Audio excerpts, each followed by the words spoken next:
I wanted to hear that chord.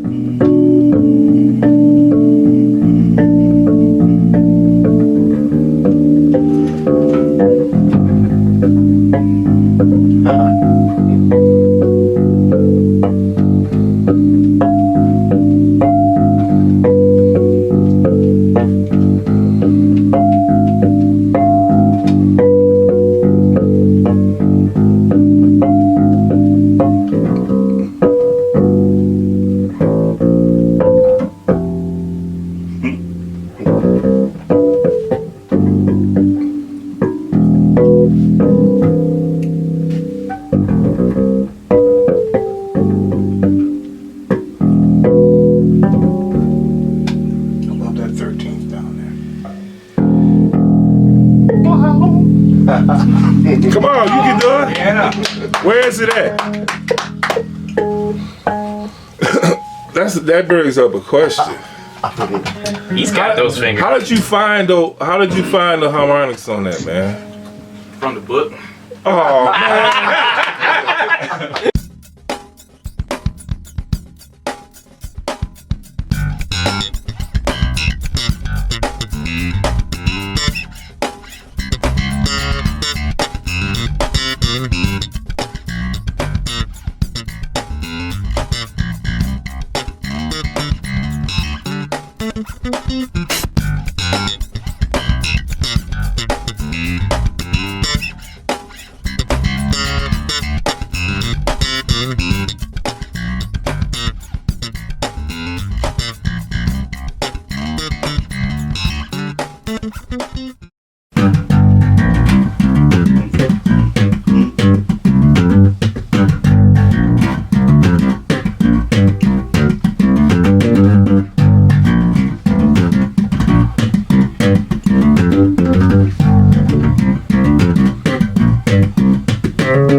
All right. Yeah.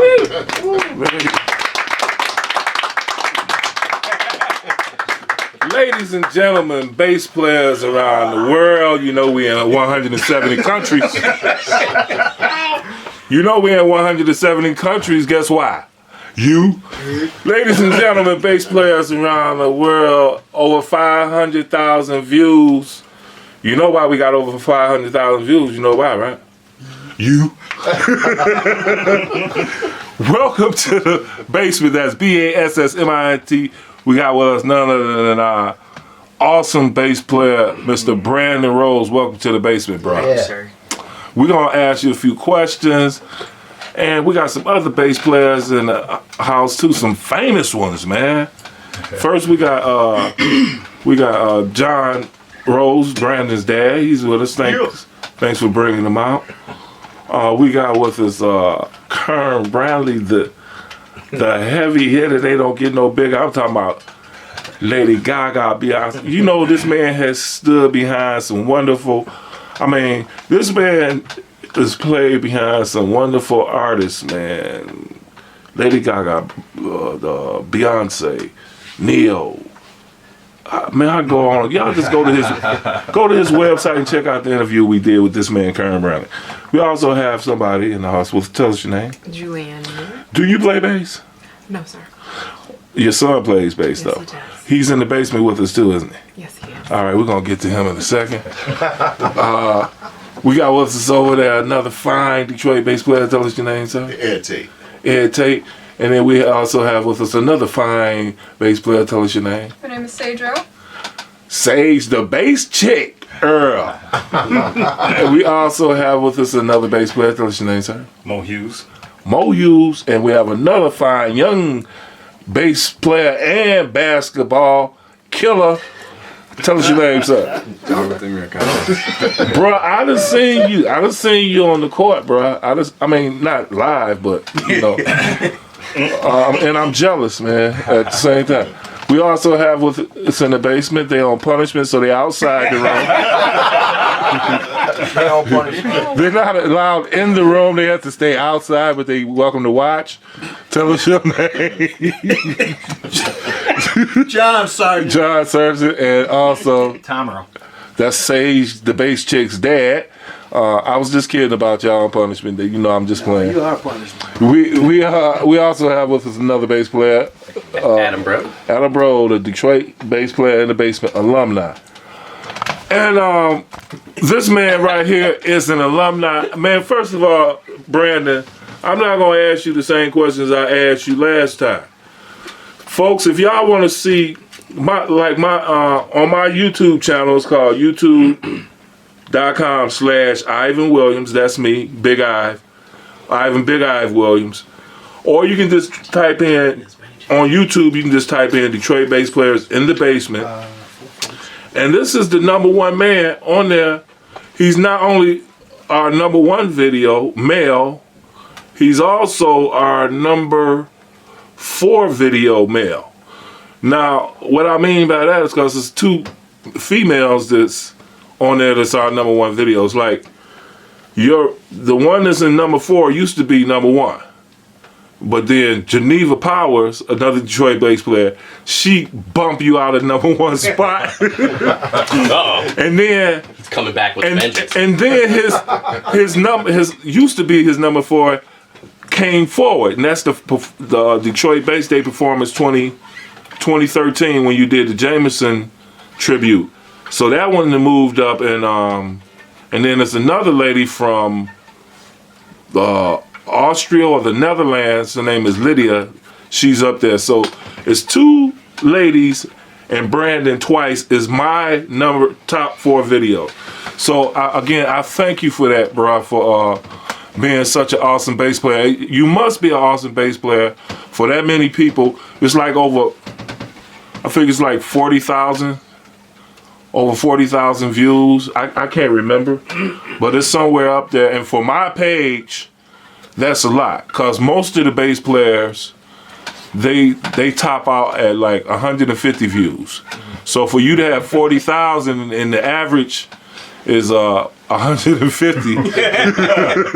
Pretty good. Yeah, I'm just saying. All I can say is thank you. The check is in the mail. It's in the mail. It's been in the mail. Yeah, I sent it to you. Well, now you're a veteran. So basically, folks, what I'm saying is go back and watch those interviews when Brandon was the young 14 years old, and now you're 16, right? 17. Wow, it's been 3 years since then. Yeah. Now you a big Marcus Miller fan, right? Yeah. If I was to ask you who was one of your favorite bass players, what would you say? Marcus Miller. Okay, so I was correct. You're a big Marcus Miller fan.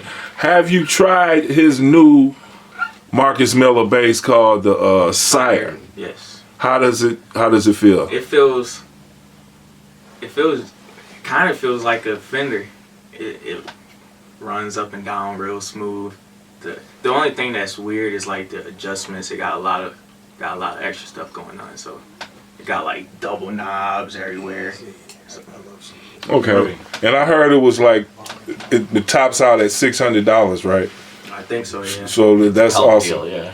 So anybody watching this, y'all come to the basement. You know, we invite every single last Detroit bass player, whether you're in Detroit or not. And when I say Detroit, I don't mean Detroit East Side. I mean all the suburbs of Michigan. Come down, hang out with us in the basement, because you never know who coming. And we got the Phenom Brandon Rose in here. We got the heavy hitter Kern Bradley in here. We got another big hit over there, Ed. We got an up and coming big hitter, Jonathan.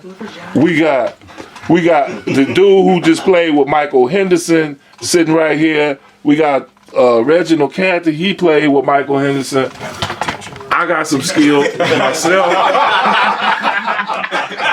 I I done played. Hey, look, for real, I done played with some people. I'm gonna tell you, I played with Solomon Burke. Who else I played with? I played with Solomon Burke.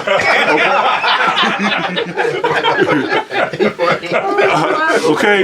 Now, if y'all don't know who Solomon Burke is, y'all better go look it up. I got skills, I'm telling you. Man, who else? What you do for the last 3 years? Who you been listening to? I know something had to improve with you. I noticed your bass player is improved. Thank you. Who you listening to now? What's going on musically with you? Mainly, I listen to Adrian, or Hadrian, how do you say it? Him, Mono Neon.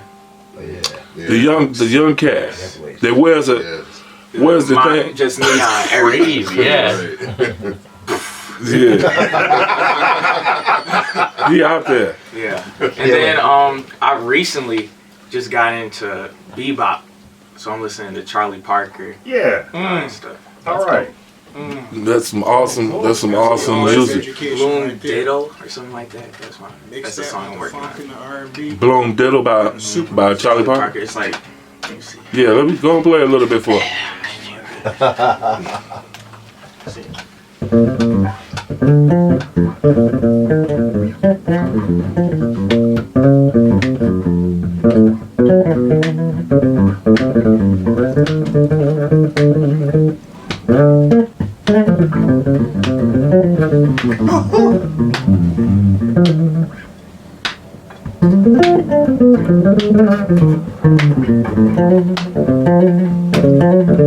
Something like that. That's all. Yeah. Now that was pure bebop right there at its best. How about Giant Steps? Have you thought about tackling that? You ain't thought about it?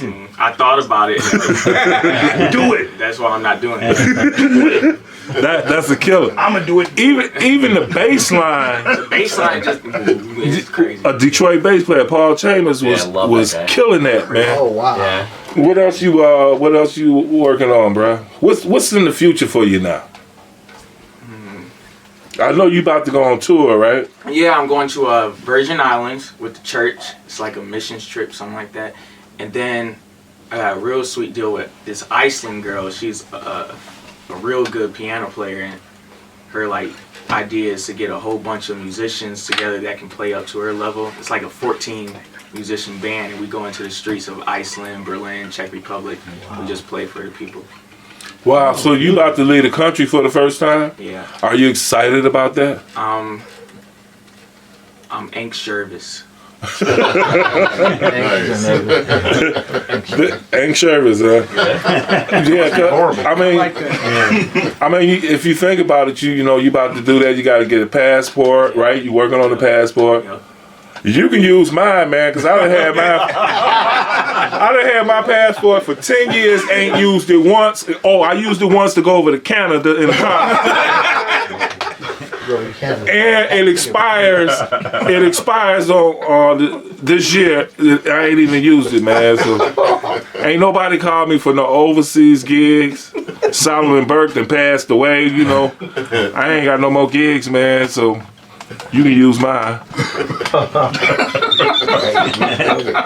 Well, look, man, I didn't really want to keep you, man, because I done interviewed you a few times, man, and I know you get tired of me asking you all these questions. I know you do. So, anybody else got any questions for him?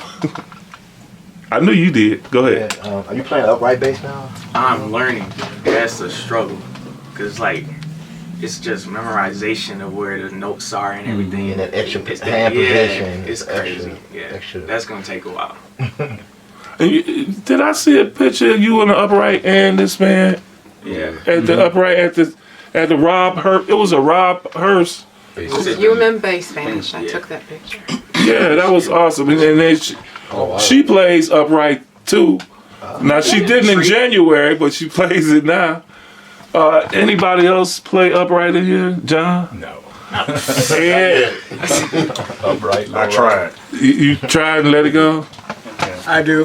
John, you play upright? How about you? Now I'm cheating with it though. I've got whiteout marks on the side. Oh man. So I know where That's all things right. are. I technique-wise, I feel it real good, but a guy's telling me what you got to do Man. is set the post up so the nut is right at your eyebrow, and you leave it there forever. That's your height, and then everything else is going to be muscle memory, and you have to learn to do it that way. And it's so hard to let go of looking for points of reference. Man, Dan Plisco, my teacher, got a juice this mark No tape. No nothing. with dots. Yeah, he did. So he did have dots too. that's Huh? right. Okay, That's I guess the I one- don't that's his feel so main- bad. No, I now, won't feel but, so you know. bad at all. My Fertless is marked, but I ain't gonna say that.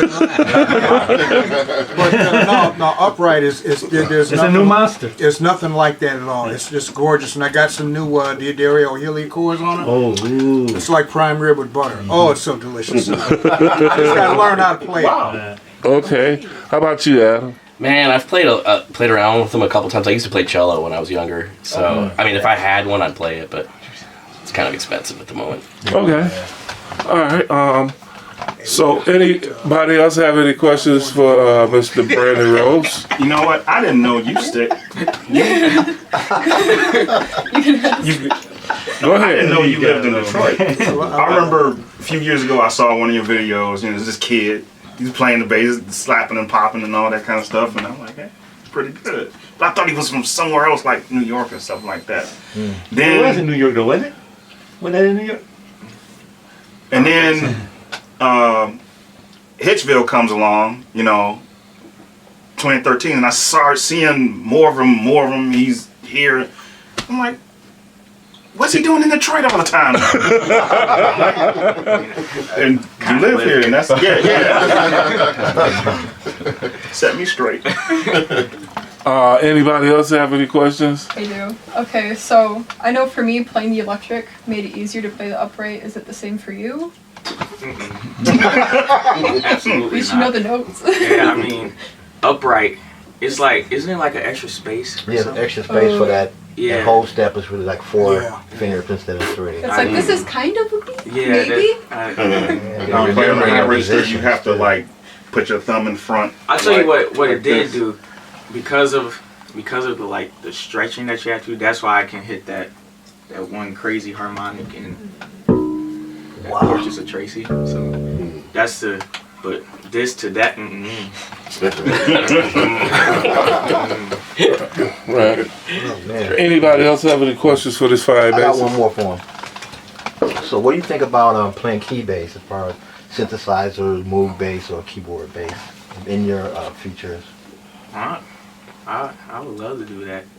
I mean, I've been working a little bit with it right now recently. With like, if I learn a sweet bass line, I'll try to convert it to keys. But I mean, I wouldn't mind playing it in the future. If y'all didn't notice it, he looked over there at that keyboard right there. Yeah. Yeah, he liked playing I will be keyboard. giving Playing when I keyboard bass came down lessons. I will be giving keyboard bass tutorial. Me and my brother Valdez, who's a keyboard bassist for Usher, we're putting together a DVD for bass players because we feel that in the bass world now you have to play synthesizer.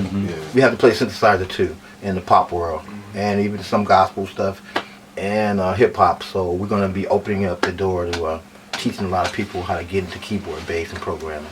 And that's we can do that at KernBradleyMusic.com just to get a hold of you, right? Yep.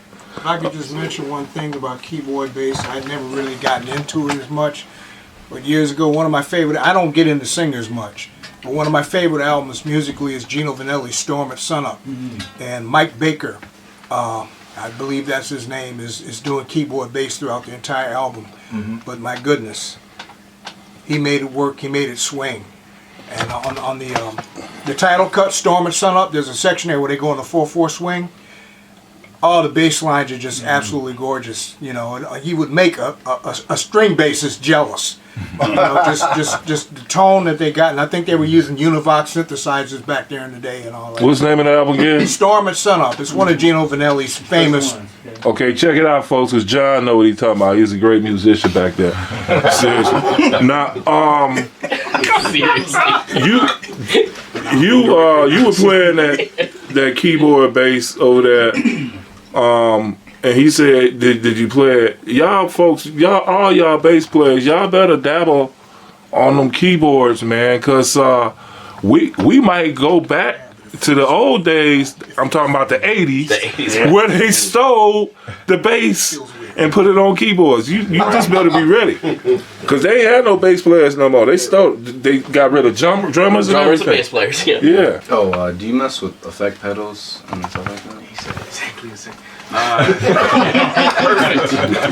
Yeah, I mean, the MXR pedals, what I play is the Envelope. Yep, there you go. Yeah. The envelope, Yep. the fuzz, the octave, and I just got the chorus. Yeah, the chorus is nice. The chorus is real nice. It sounds like a guitar. Sexy. Any Brandon Rose songs out there, man? Are you kidding me? No.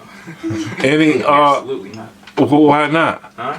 No. I don't know. Well, 4 years ago, you blamed it on your pops. He was like, this. I remember that. Like, this guy. I remember that very well. Now, so what's the hold up? Are you planning on doing any Brandon Rose, or are you planning on accompanying anybody else? What's up? Well, all right. So there's this girl at my school.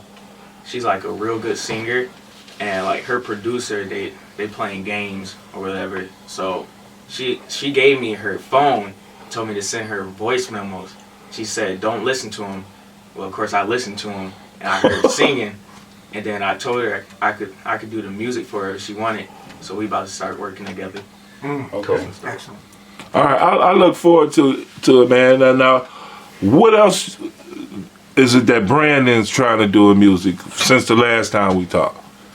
Because I think last time you wanted to you wanted to be a basketball coach, and what's your plans for the future? I want to be like produce, not so much be like the stage guy, like performing and stuff, but like, making albums and artwork put out there.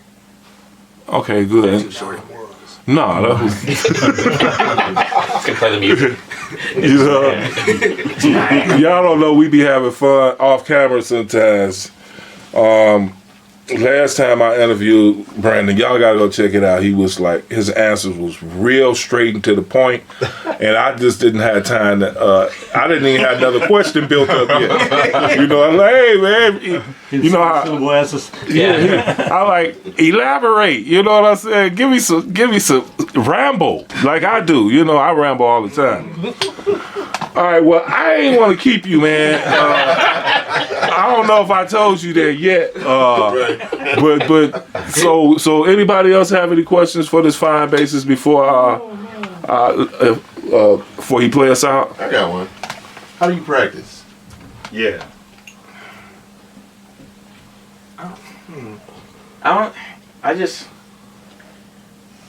Alright, so there'll be days when I'll go on YouTube and look at videos, and then that's just using like inspiration. It's not so much like learning what they're doing, but just to inspire me, and then I'll go into my loop station, put down a loop, and try to like elaborate on what they were doing, and sort of like come up with my own little modes and stuff like that. So you composing? Actually, that's what that is. Yeah, I guess. Yeah. That's your practice regimen. And then you got, I'll look at Mono Neon, and once again that's for inspiration. And then I'll go play some of the church songs that I have to play for Dana Davis. Shout out to him. And then I'll just start working, and I'll come up with licks that I didn't know I could play. Then, you know what I'm saying? Are those bebop runs that you were doing a little bit early?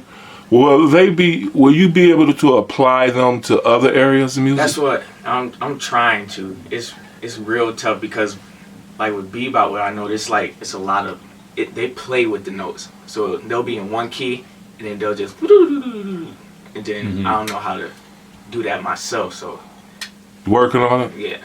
I remember I learned something, and I couldn't put it nowhere. I learned how to play Ting Town, and I wanted to learn it so I can use that material and put it other places, or and it's like I don't know how to do it yet either. And I've been doing that for a whole bunch of years, man. So I hope you work that out, man, and then maybe you can teach me how to do it.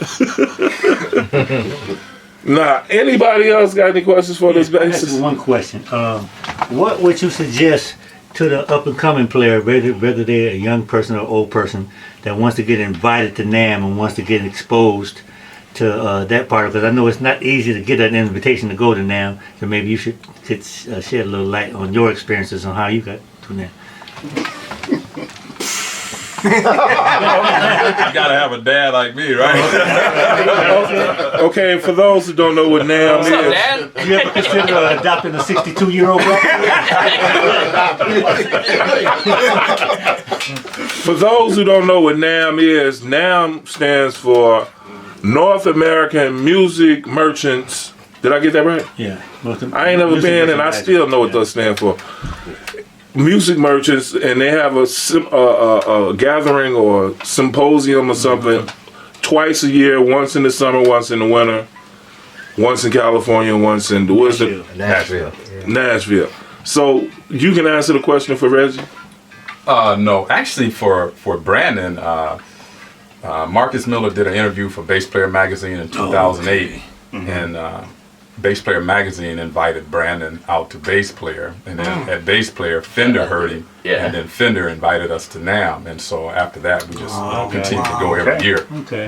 And earlier on, he was endorsed by Fender, he was endorsed by SWR, but SWR has since went out of business, and Fender's turning it back on everybody. So I heard that. I've been hearing that. Okay, now you can answer that question too, because I see you at everything, man. I'm telling you, I don't know how you had time. I don't know how he has time to do all of the stuff that he do. You everywhere, man. So how do me and Reggie get to NAMM next year? Well, how do we get invited? You can call me, and I'll hook you up. All right. Oh, okay. I got you. But no, my first time going to NAMM, I actually had a keyboard endorsement with Roland Corporation. So I came in as an exhibitor the first year, and then so once you get invited that first year, most of the companies will start re-inviting you. Then I signed with TC Electronics for bass, and I've always been endorsing Warwick products for a few years. So it's mostly the manufacturers and the companies that you work for. So if you have an endorsement, automatically those companies will invite you to NAMM to help with the product and come and do some exhibits and that kind of stuff. Okay, so first thing you got to do is get an endorsement, and then you can get invited to NAMM. So let's go to that. How do you get an endorsement? You gotta get a gig. See, if you get a gig, and you get an endorsement, you get to NAMM. You get a NAMM, you get the free equipment. And you get more gigs. Okay. Y'all hear that? He dead serious too. You gotta, but how do you get to that point? You gotta do just as easy as what he said. You gotta do what this cat right here, Brandon, is doing. You gotta practice, man. You gotta put in some work on that instrument. I know for a fact that this man practices a lot. You just don't get that good without putting some time in. So folks, if you want to play bass and you pick it up and it don't happen right away, don't give up unless you just ain't meant to do it. You got to practice, and that's the only way it's going to work. I would give a shout out to somebody, but I don't want to do it. So you agree with that, Ed? Absolutely. You gotta practice, right? Absolutely. What you think, Sage? You think you gotta practice to get good? Yeah, I practice 2.5 hours a day usually. Right? Do you believe in practice, Mo? Yes, sir. Jonathan, do you practice? Yes. Do you practice like to get better, or just to practice songs and stuff? Both. Okay. You practice basketball too? Yes. You practice, Adam? Oh, absolutely. You practice and take lessons. That's right. Reggie, do you practice? Every day, twice on Friday. How about you, John? You practice? Yes, I do. I remember reading Jim Hall. He said, let your playing be your practice and let your practice be your playing. But I am working on specifically right now the most hated chord in the world, the diminished chord. And I still have a hard time with it. I hate it, but I'm trying to learn. See, and so it don't matter, man. Kern, do you have time to practice? Well, yeah, I practice. I practice a lot. Working on technique and, like Brandon said, watching videos and checking out other bass players online and getting concepts and inspiration from them as well. But yeah, you have to practice. You have to touch this thing every day. All right, folks. So don't cheat yourself by not practicing. What are we talking about? And then you'll see. You know what I like about practice? The results at the end of the 365 days. I know a couple of things that I can't do today or couldn't do a year ago, and I had to put in 365 days, and I enjoy the results of those 365 days of practicing this technique, It's like working out. Yeah. You don't like to work out, but the results. All right, so Brandon, man, is it anything you like to say in closing, man? I like to say thanks to Nate Watts. It's opening some big doors for me. I like to say thanks to Roger Sadowski and DR Strings, and then my mentor Henry Robinson and Marcus Miller. All right. All right. So, would you be kind enough to play us something, man, in closing? No, I'm done. Well, and guess what? The only way out is to play. That's the key to get. That's the key to the door.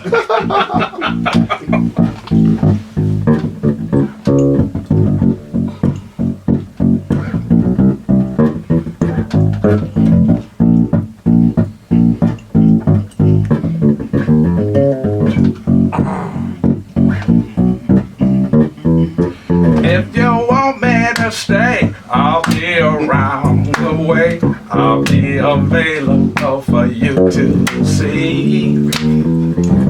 Before I go, I want you to know, if I stay, I gotta be me.